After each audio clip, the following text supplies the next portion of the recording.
1990 से लेकर 2021 तक जिस तरीके से कश्मीरी पंडित जो हैं, जो कश्मीर से माइग्रेंट होकर अलग अलग देश के भागों में इस समय माइग्रेंट्स की ज़िंदगी जी रहे हैं, उन्हें ये उम्मीद थी कि शायद अलग अलग सरकारें जिस तरीके से वादा करती हैं, कहीं ना कहीं कोई पॉलिसी बनेगी, उन्हें दोबारा से कश्मीर में रिहैबिलिटेट किया जाए। मगर जिस तरीके से अलग अलग पॉलिटिकल पार्टीज जीतने के बाद जिस तरीके से उनके बयान और उनकी कारकर्दगी सामने आती है, हर बार ये समाज निराशा जो है वो झेलता है। इस बार जिस तरीके से प्रधानमंत्री जी के साथ 14 जम्मू कश्मीर के अलग अलग लीडर्स जो थे वो मुलाकात करने गए और इन्हें भी उम्मीद थी कि इनकी तरफ से भी कोई रिप्रेजेंटेशन वहां जाए, मगर ऐसा हो नहीं सका। इस समय हमारे साथ हैं विजय बकाया, ये सीनियर लीडर हैं जम्मू कश्मीर अपनी पार्टी के, इनसे भी इनकी राय जानेंगे। सर, जिस तरीके से हर बार ये बात होती है कि कश्मीरी माइग्रेंट्स को दोबारा से रिहैबिलिटेट किया जाएगा कश्मीर में, और इस बार भी आपने सुना होगा जब प्रधानमंत्री जी से मीटिंग हुई उसके बाद इन्होंने अपनी रिप्रेजेंटेशन को लेकर रोष जताया, प्रदर्शन किए, क्या कहेंगे आप? देखिए, आप तो जानते ही हैं कि बहुत बड़ा सानिया है, बहुत बड़ी ट्रेजेडी है ये जो विस्थापन हुआ। 31 साल हो गए और लेकिन अब कश्मीरी विस्थापित ये चाहता है कि वो अपने वतन वापस जाए जहाँ से उसको ज़बरदस्ती बंदूक के ज़ोर पे, धमकियों के ज़ोर पे निकाला गया। लेकिन उसमें एक ये फीलिंग है कि उसकी सुनवाई कहीं नहीं होती, उसको सुनता कोई नहीं, हमदर्दी सब जतलाते हैं। और ये भी शिकायत है कि 90 के बाद उनके इस विस्थापन के बारे में किसी ने उस ज़माने में लिखा भी नहीं, ना उसको हाईलाइट किया। तो आज वो चाहते हैं कि उनकी बात सुने, कि वो दुखी लोग हैं, उनके दुख पीड़ा को सुनते तो हैं, लेकिन उनकी पॉलिटिकल एम्पावरमेंट नहीं है, उनके नुमाइंदे नहीं हैं।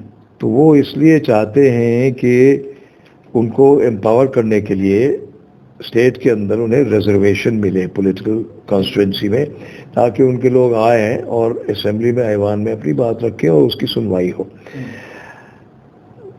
तो ऐसा ये बार बार कहते आए हैं और कहते रहेंगे।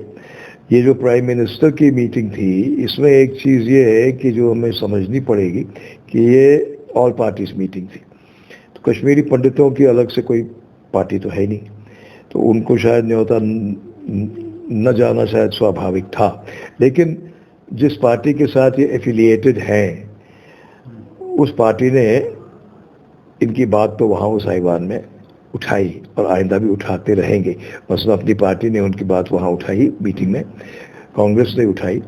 तो लेकिन इस वक्त इनडायरेक्ट डेमोक्रेसी में हर तबका जो है वो अपने नुमाइंदे के ज़रिए ही बात रखवा सकता है, इसलिए पॉलिटिक्स में दखल देना, पॉलिटिक्स में आना ज़रूरी है। लेकिन कश्मीरी पंडित की इस बात को महसूस करना चाहिए कि वो अपनी बात डायरेक्टली किसी को सुनाना चाहता है, इसलिए उसकी बात सुनी जाए। बाकी विस्थापित को वापस भेजना एक आसान काम नहीं है। इस वक्त जिस तरह से वो निकल के आए, किसी को पता ही नहीं लगा, एडमिनिस्ट्रेशन को पता नहीं लगा, अब वो बस गए हैं। अब वापस जाएंगे तो वो उस गांव में नहीं जाएंगे, उस शहर में नहीं जाएंगे, उस कस्बे में नहीं जाएंगे जहां वो बसते थे, बड़े हार्मनी में बसते थे, क्योंकि एक तो वहाँ पहचानेगा नहीं उनको कोई, और दूसरा उन्होंने ज़मीनें बेच दी हैं, मकान बेच दिए हैं।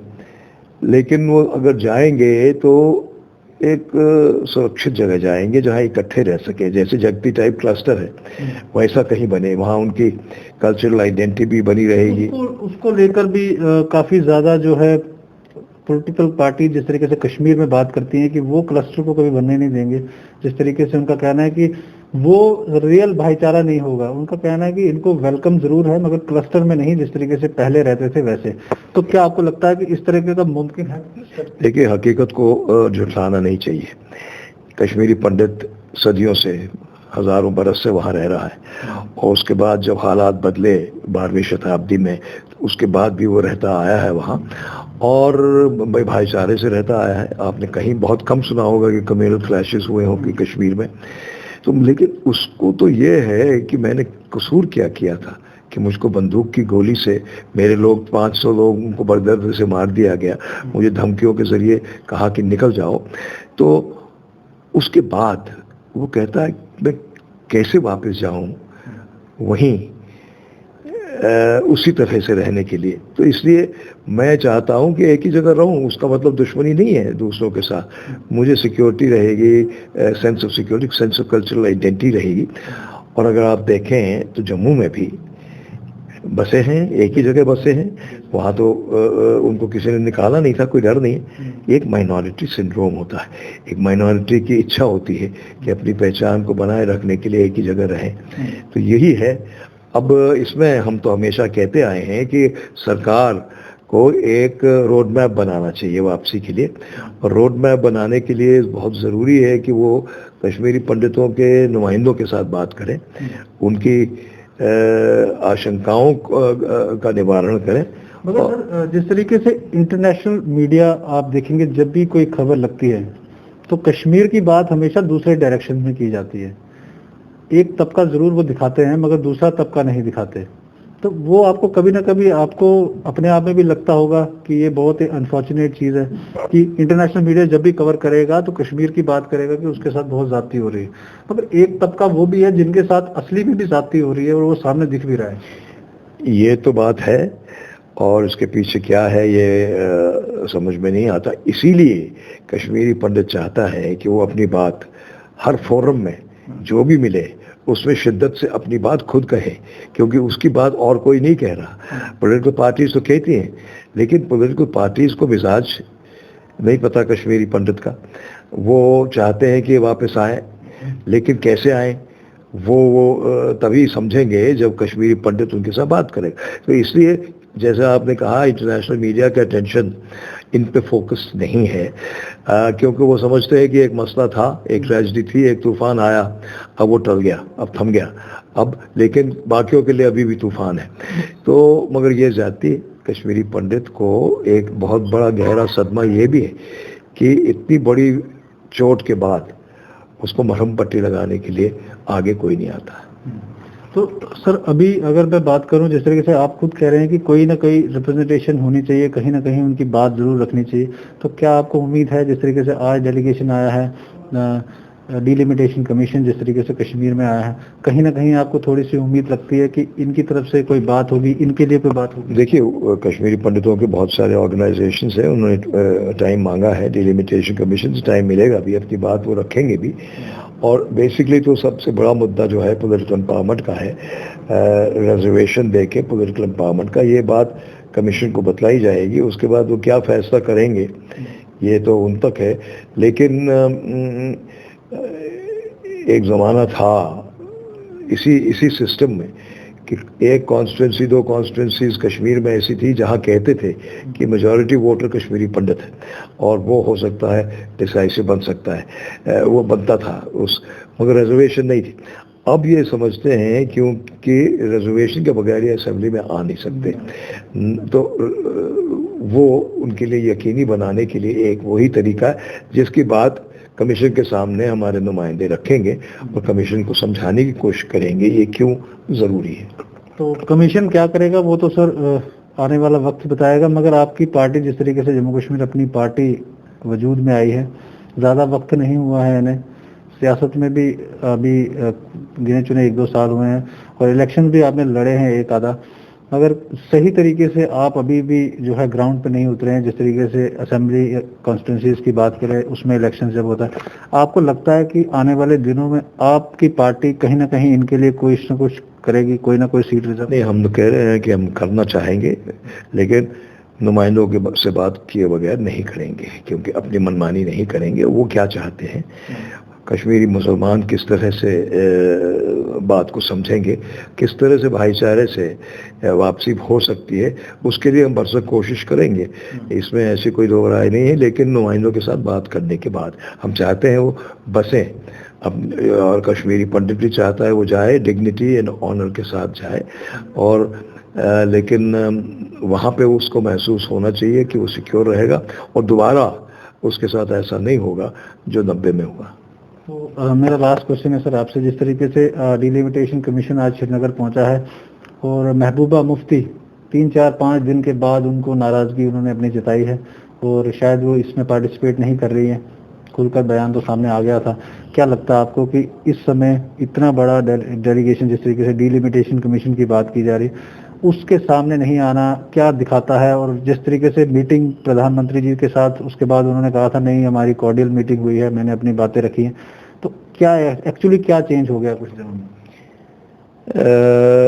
देखिए, कश्मीर की जो पार्टियां हैं उनके लिए हमेशा दुविधा रही है, और 370 हटने के बाद एक उनके सामने धर्म संकट रहा है कि हम 370 वापस लाने की बात करें तो किस हद तक करें। जब 370 हटा और सारे बड़े लीडर नज़रबंद हो गए तो सियासी मैदान में सन्नाटा छा गया, कोई बात करने वाला नहीं था। तो उसी में अल्ताफ बुखारी साहब और उनके साथियों ने हिम्मत करके ये फैसला किया कि हमें मैदान में उतरना चाहिए और हकीकत पसंद सियासत को का प्रचार करना चाहिए। लोगों में जाके एक तो उनकी रोज़मर्रा के मसलों को उभारता चाहिए और उनको समझाने की कोशिश करनी चाहिए कि 370 हटाने से हमको भी सदमा लगा, अचानक हो गया, लेकिन हमें ये समझ के चलना है कि अगर ये वापस आया तो सुप्रीम कोर्ट के ज़रिए ही वापस आएगा, या फिर पार्लियामेंट में अगर इत्तेफाक राय बना के उसको वापस लाए। तो हम ये वाला झूठा वादा नहीं करेंगे कि हम वापस। तो ये हमारी बात अब असर करने लगी थी लोगों के दिमाग में कि हाँ ये तो सही कहते हैं कि भाई देख वो मौका देखा जिससे कि गुपकार अलायंस बना। उन्होंने कहा नहीं, अब हमें तो इसका तोड़ करना पड़ेगा क्योंकि लोग इस बात को समझने लगे हैं। तो वो आए और उन्होंने कहा हम डीडीसी इलेक्शन लड़ेंगे। डीडीसी इलेक्शन भी हो गए। उन्होंने कहा हम लड़ेंगे। उन्होंने किस बात पर लड़ा कि 370 वापस लाएंगे। ये उन्होंने डेवलपमेंट की बात नहीं की। डीडीसी तो डेवलपमेंट तो ग्रास रूट था और उस पर आप देख ही रहे हैं कि कितने ज़बरदस्त तरीके से वो जीते। तो वो जज्बाती सियासत जो है, हम लोगों को कह रहे हैं, इस जज्बाती सियासत ने हमें कहीं नहीं लिया। हम इतने सालों के अंदर ऑटोनॉमी बोलते हुए, सेल्फ रूल बोलते हुए यूनियन टेरिटरी तक पहुंच गए। हमें वो बातें मिली नहीं जो हमने वादे किए थे कि मिलेंगी। इसलिए आप डेवलपमेंट के रास्ते चलो, हिंदुस्तान के साथ चलो और अपनी बात शिद्दत से करो, लेकिन इधर उधर मत भटको। ये हमारी सियासत है।